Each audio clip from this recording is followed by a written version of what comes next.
Today, I want to talk about relationships where you feel you are the one giving so much more than somebody else, where you feel like you are constantly being taken advantage of. And this might not be just a single situation you find yourself in right now. Maybe you feel like that's been the pattern of your relationships in your life, that somehow you always wind up giving more than the other person and feeling taken advantage of.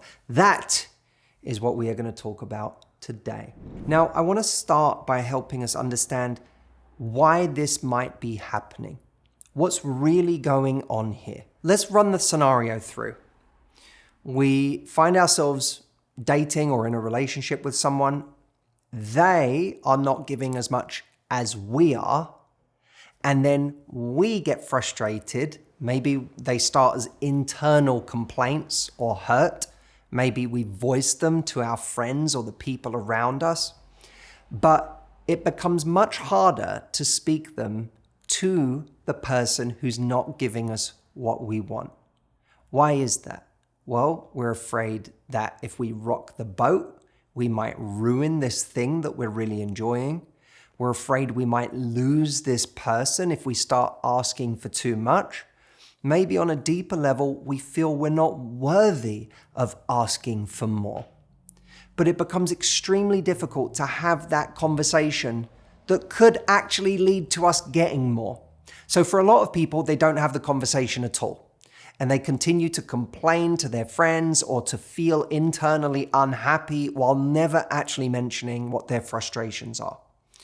For other people, they do mention their frustrations, but they come out in either passive-aggressive ways that just create arguments, or they come out in fairly weak ways where there's no real power to the conversation. There's no boldness to, hey, I need more from you. Instead, it's a kind of almost like someone coming, like Oliver coming to beg for another bowl of gruel. Like, please, sir, can I have some more? It's that feeling of, I hope you will give me more, but it's okay if you don't. But please, could you give me more? And then we wonder why nothing changes, why someone sort of pays lip service to our frustrations, but then they never actually give us more, and the relationship never changes, and we still feel stuck in it. And by the way, if you want a very specific way of having this conversation, go ask Matthew AI for a script. That's not the subject of this video, is to detail exactly how to have these conversations. But if you do want to know how to have these conversations, go to Matthew AI. You can go to askmh.com and literally ask Matthew AI what to say in this situation when you're trying to ask for more from someone. Before we ever come to the negotiating table of wanting more from a relationship, we have to be connected to our value in the relationship. These things that we're giving to somebody that are making us feel taken advantage of, what are they? And why are they awesome? Why are they great? What do you bring to somebody? Even as I'm speaking it right now, you can make a list. What is it you bring to someone? And don't just make a list like it's a shopping list. Really connect to each thing. You know, I bring someone an incredible amount of empathy and compassion. I don't judge them. I see them for who they really are. I don't just value them on the things that the world thinks are impressive about this person. I value them on an even deeper level. I really see this person on a level that other people don't. I acknowledge who they are in their heart, in their soul. I have an uncommon level of generosity to this person. I have an uncommon level of kindness. I'm an amazing teammate. This person comes to me with a problem, with a challenge. I am there. I rally.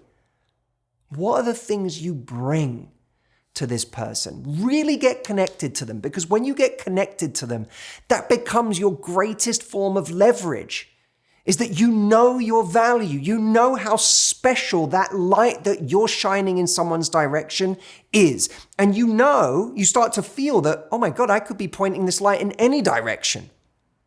This light could be going to somebody else, but I'm choosing to give it to you. And if I'm choosing to give it to you, then I better get your light in return on the same level. So when you connect to your value and the value you're providing, all of these wonderful things you bring to somebody, your power comes from that. You might even start having this little like righteous indignation. How dare they not give me as much as I'm giving them? You know how valuable this thing is I'm giving you?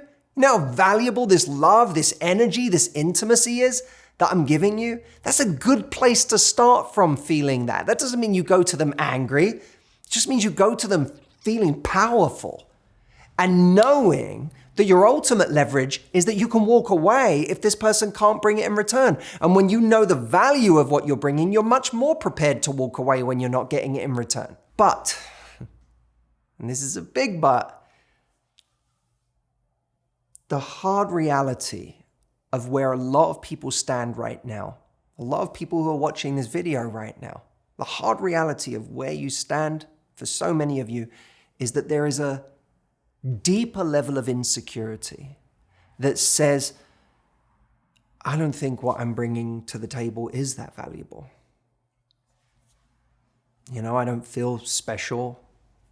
I don't feel attractive. I don't feel as good as half the world out there of people who this person I'm dating could have as an option. I don't feel like the sexiest person in the room. I don't feel like the best looking person in the room. Not even close. I don't feel like I have those qualities that the world really values or calls attractive.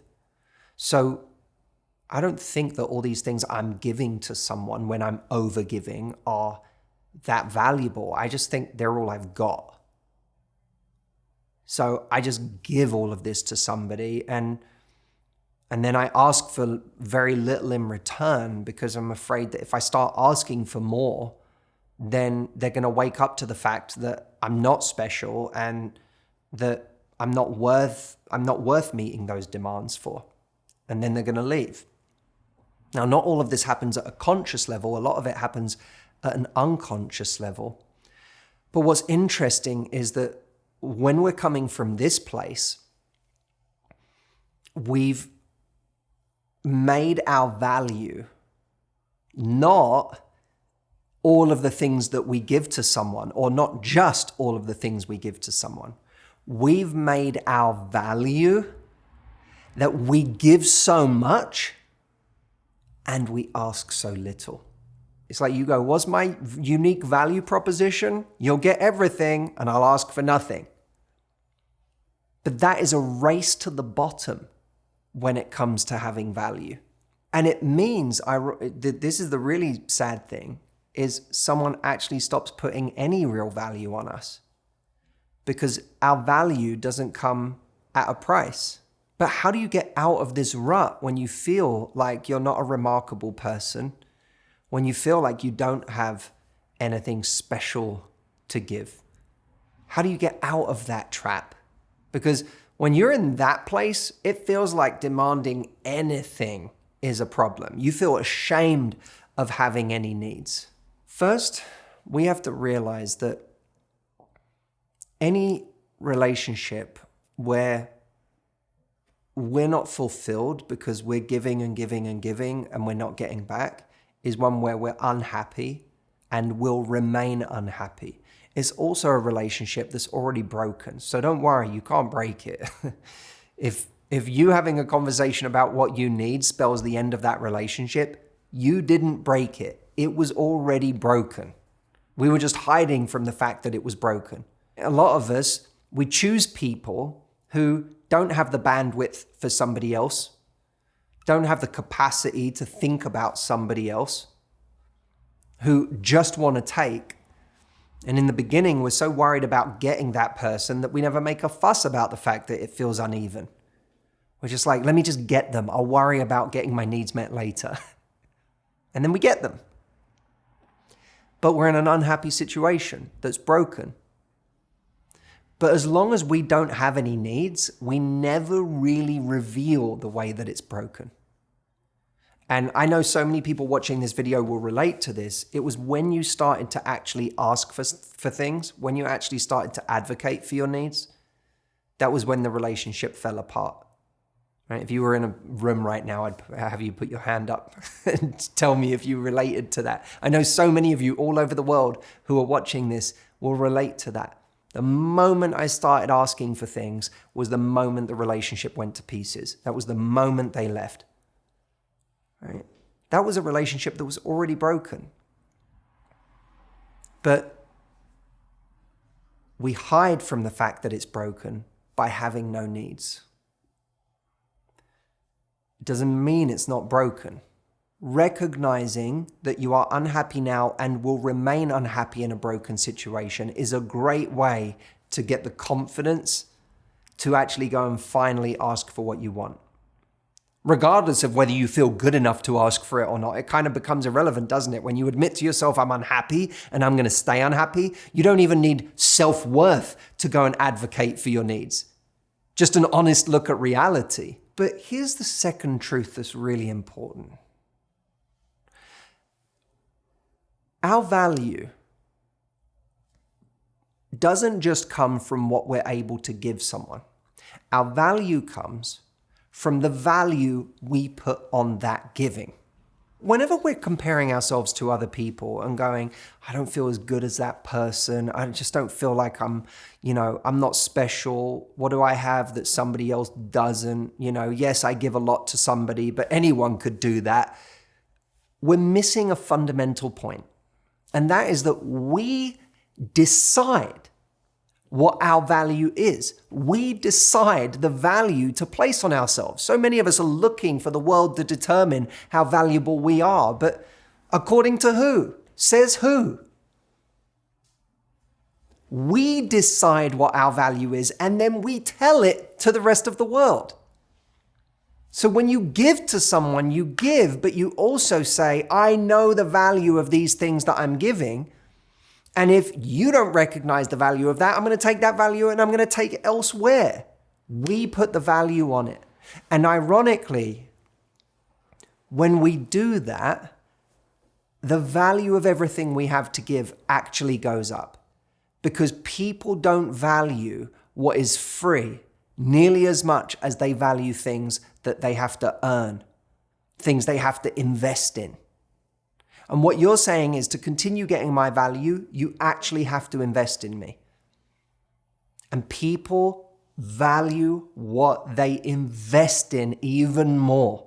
If confidence, which is a big part of what we're talking about in this video, is something that you realize is fundamental to your progress in your love life right now, and without it, you're going to continue to get into situations that are unequal, where people don't treat you right and where those situations go on for way too long.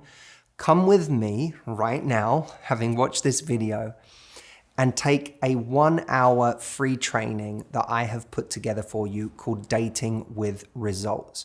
By the end of this hour together, your confidence will have already shifted in important ways, because I talk about the core principles for going into dating and relationships in a more confident way. I designed this to be a really great foundational program for those of you who are maybe not feeling as confident as you'd like to be, but know that you want to go into dating from now on in a different way than you have in the past.